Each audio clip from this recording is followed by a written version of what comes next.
Boys and girls, greeting. It's our final Advent children's message.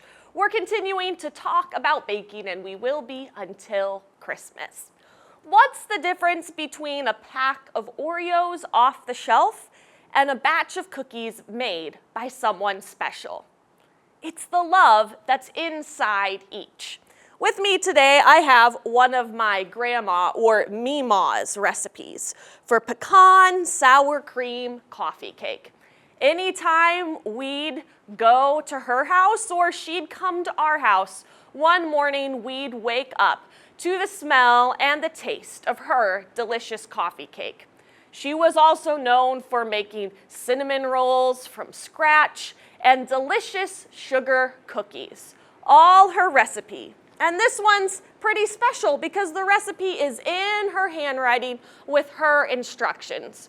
We always knew that the way she showed us her love was through the treats she made for us. God shows us his love by being made human, by coming for us in love. And that's the last candle we light today on our Advent wreath. So let's sing the song we've been singing all of Advent. And today we get to light all 4 candles because Christmas is this week. Light one candle for hope, one bright candle for hope. He brings hope to every heart. He comes, he comes. Light one candle for peace, one bright candle for peace.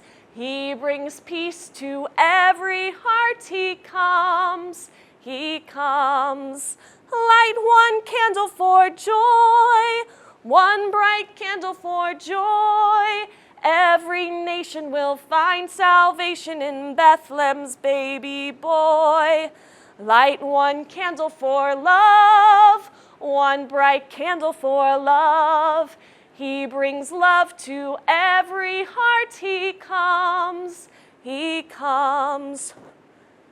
That candle of love is what Christmas is all about. And we're about to celebrate that sweetest treat of love, the gift of Jesus born for us, made human like us, but still God who is here to save, God with us, among us, the baby who will grow up to die in love for us and to rise to give us the sweet promise of heaven and his love forevermore. So this Christmas, when you have a special treat made with love by someone who you love, remember the greatest love of all, the love of Jesus, love made human for us.